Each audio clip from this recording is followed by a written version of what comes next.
2 of What If Deku was Sukuna. Now I know Sukuna is out of character, which I wanted to kind of be like that, the cursed savior, obviously, it's in the name, but, it's gonna be out of character for this one, but I got other plans for other what ifs too, and I can't wait to give you guys what you want. So without any further ado, let's get into part 2. So we pick up where we left off on how Sukuna is now training Midoriya for curse techniques. And the only thing that he could get down is reverse curse energy since he's a, positive person. But it took a few tries to get the, negative curse energy, original curse energy. And so after threatening Izuku that he was going to kill his mom multiple times, he finally gets it. And so next technique that he wants to teach Izuku is Black Flash. A technique that lands a guaranteed critical hit when a person, explodes their curse energy on impact, creating a distortion in space. And it unlocks your potential and putting your curse energy output to 120%. And as Deku hears this, he feels like this could be the one move that he could actually use and make it his own as he practices day and night using it, even going into the mindscape of Sukuna and practicing it, and low-key kind of dying over and over, with Sukuna slicing his hands off if he doesn't get it right, which regrows because they're in a mindscape. And so the fateful day comes where Deku is fighting Sukuna, and Sukuna threatens to take over. You're a weak brat. You can't even land a basic punch on me. Shut up. Shut up, Sukuna. I will. And when I do, I will prove to you that I can be the best. As they trade blows with it being one-sided because Sukuna's doing nothing but dodging and abusing this man.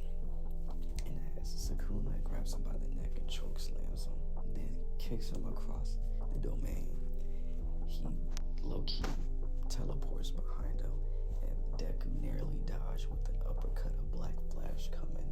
And Sukuna's was not expecting it, so he got a clean one to the chin. And as Sukuna gets hit with the Black Flash, he didn't expect it to be so powerful. As he flies back and then catches his footing, landing and saying, "Congratulations, you learned Black Flash," with Deku being excited. And he thanks Sukuna with him smirking and saying, "Don't thank me yet, kid.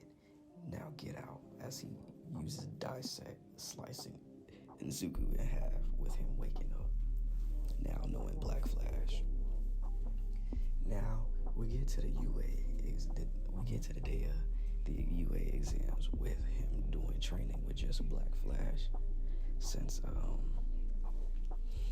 Sukuna felt like Black Flash should be enough, but just in case, he taught him about another curse technique where you can enhance your punches without trying to use Black Flash. So Deku had to learn that one first before using Black Flash, which was kind of a tangent because we worried about Black Flash and other curse techniques, which, tangent, I might add more curse techniques that Izuku could learn, but you're gonna have to see what that is because we like broken Deku around here. Off tangent now, back to the story. So Izuku gets to the UA, game, and he breathes in and out as this is gonna be the day he makes his mark as a hero. And so as he walks through, Canon Deku would kind of like trip, but this time he didn't trip. Instead, he caught another girl that was tripped with, was Jiro, as he catches her, and they both lock eyes with them like slightly blushing, and Deku stammers a little bit, saying, "Oh, I'm sorry for staring," and she says it's okay, and she thanks him for saving him, as he tells her, it was nice meeting her and good luck on the exams, with her wishing him the same thing. They walk in and take their seats, and like fate has it, Bakugo is sitting right next to Deku, or well, Deku takes a seat next to Bakugo, which Bakugo starts to talk, saying what is a quirkless loser like him doing here, and Deku being humble, saying that I'm not quirkless, I'm just here to fulfill my dreams. And Bakugo saying you'll never amount up to what I have become. After what happened to me over the summer, you wish that you could have even an ounce of my power. And Sukuna getting increasingly aggressive in his head, saying he has one more time and I would dissect him into oblivion, with Deku saying please don't do that. And so President Mike explains the rules about the UA exams, how they take a written portion and then they go out to the field. So they take the written exam, and Sukuna starts to take an interest in these exams, thinking about these heroes and their ideologies. And then Sukuna talks in Deku's head. I don't get these hero ideologies. If I was a hero, you would have to pay me to save you. Or if you complain about the way I do things, I would just simply kill you. And Deku in his head saying, it doesn't work like that. You have to be, a hero is a hero because they do things without the money, without the fame. They just do it for the greater good. A hero is somebody who puts everything they ever want aside to save somebody else, whether it's one person or multiple persons. That's what makes a hero a hero. And then Sukuna says, so what about those other heroes that do it for money?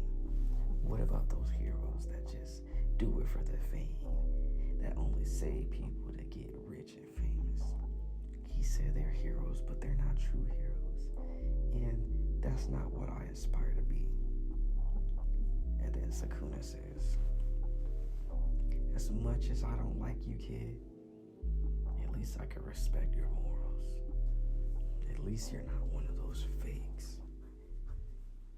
And Deku replies back, I don't know if that's a compliment, Mr. Sukuna, but I appreciate it. And he says, don't ever say Mr. Sukuna. And then he says, Mr. Sukuna. And Sukuna has a mouth formed in his ear. And he says, do it again, and I will kill this whole classroom, which sends shivers down Deku's spine.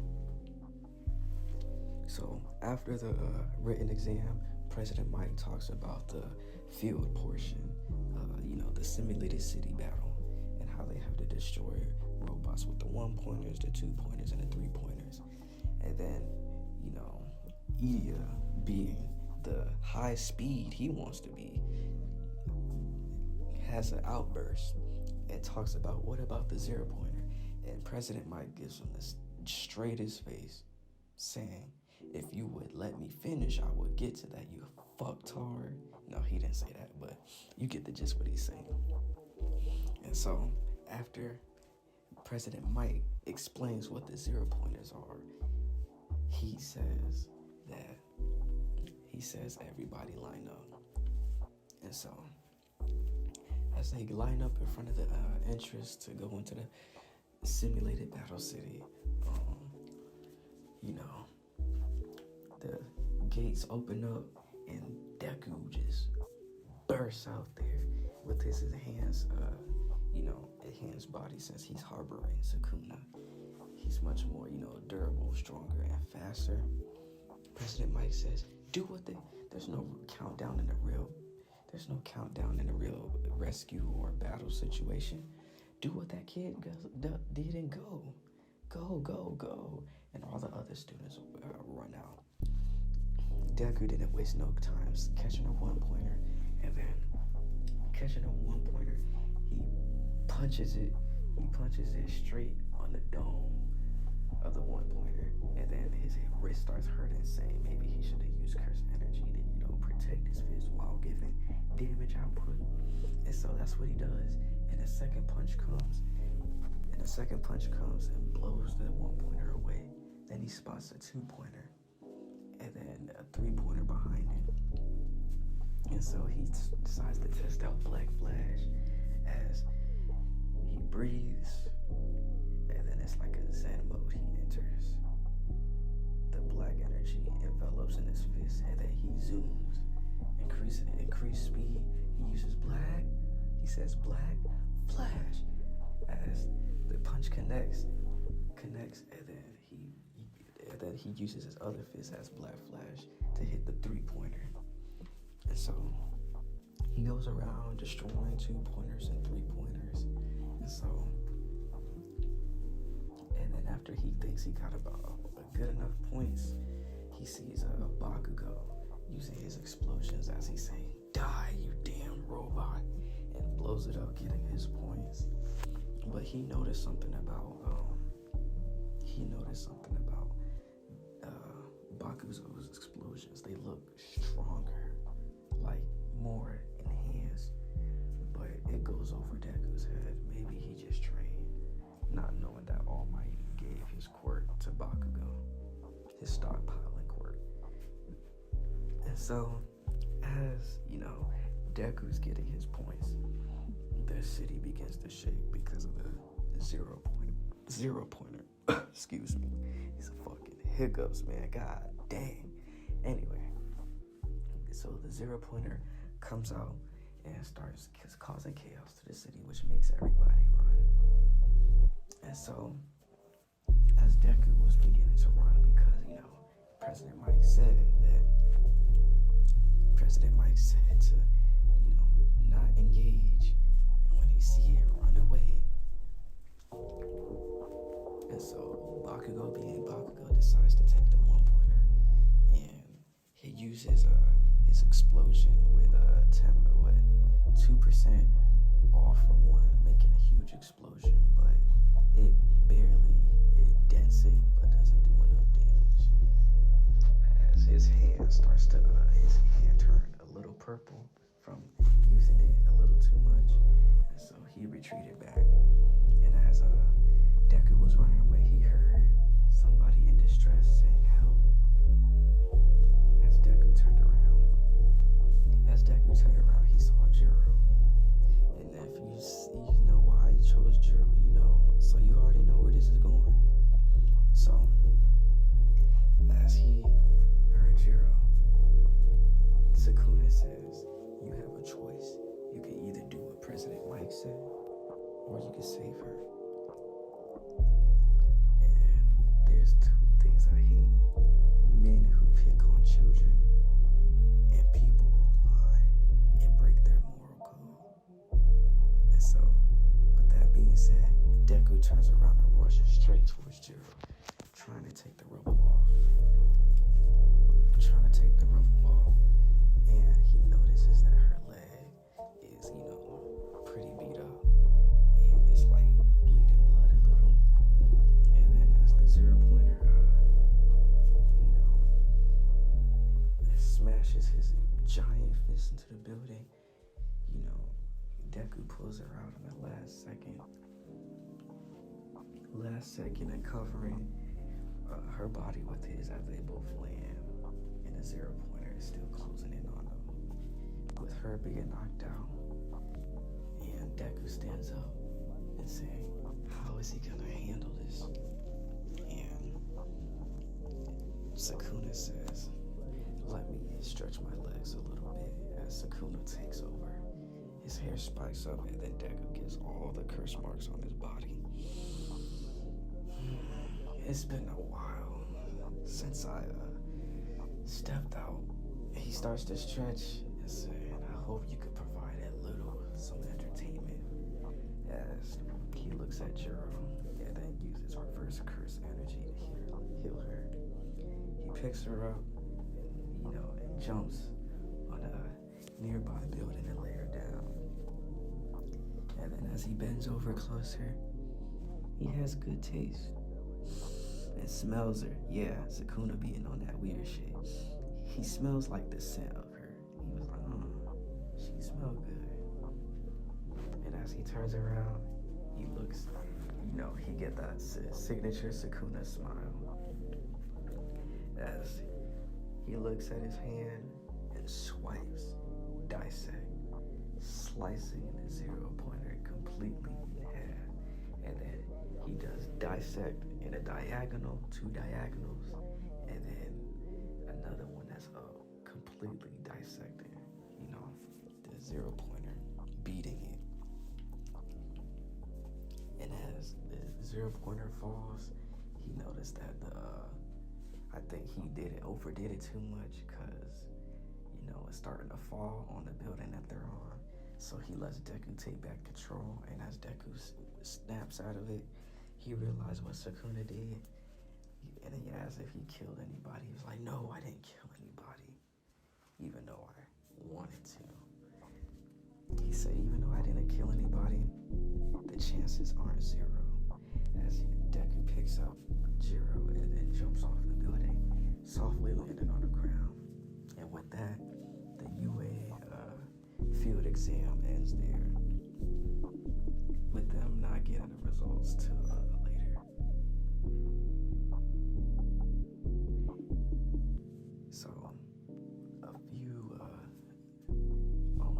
2.5 weeks pass, and Deku is talking to Sukuna in the Mindscape, asking about his history on why he became such a monster back then. And he tells Deku the story about how he tried to do right, and then it all went wrong when his closest friends betrayed him, and that's what made him become a jujitsu sorcerer, since everybody was a sorcerer, a cursed sorcerer back then. But he couldn't stop killing it. He gained all this power, and the only way he was defeated was by being put to rest. And then he got later resurrected and fought somebody who was as strong as him, and it was kind of a tie. And then he was reborn here. And then as Deku was about to go watch some of this guy named Gokuna, as he posted a part 1 for a What If, the doorbell rings, and it's a package for Izuku. His mom tells him that it was a letter from the school, and it was a projection of All Might saying that he got the top score, and the message was like this: Izuku Midori. Fuck, I did not mean to drop that. So he says, "Izuku Midoriya, congratulations. You have proven what a hero really was when you saved that girl. And although you took down the 0-pointer and you didn't get any points for that, you did get points for all the 3-pointers and the other robots you did take down, and hero points for rescuing the girl. And with that, you've come in the top 3, even beating Bakugo and Todoroki, and almost shattering his record." And when Deku hears this, he could not be any more happier. And as him and his mom celebrate that he did it and he got in, Sukuna sits there listening to them rejoice. And he's starting to have second thoughts. Was his evil ways really necessary? And little does he know, Deku is trying to save him, because that's the first person he wants to save. He wants to save Sukuna from himself. Fast forward, the next day in the morning, Deku gets ready to go to UA, and he sees the gates of UA, and he walks through, and the camera pans up as he walks through, shining the UA logo, and then we fade to black. And that's the second part of What If Deku Was Sukuna's Vessel. I hope you guys enjoyed the What If. I'm still trying to find my way of trying to narrate the story in my way that's enjoyable for you guys. And I'm using like my mic, but I tuned it to like 80 or not 80, 842 hertz. So it's like a vibing frequency. So y'all know, y'all feeling it. So if you enjoyed it, comment, like, subscribe. Let me know what I can do better. I'm always open to suggestions. After I finish this what if, shoot me some more suggestions. Cause after this what if, I might do what if Deku was the reincarnation of Clyde Rosefield from Final Fantasy 16, and that shit is gonna get wicked. But hope you guys enjoyed that what if, and without any further ado, peace.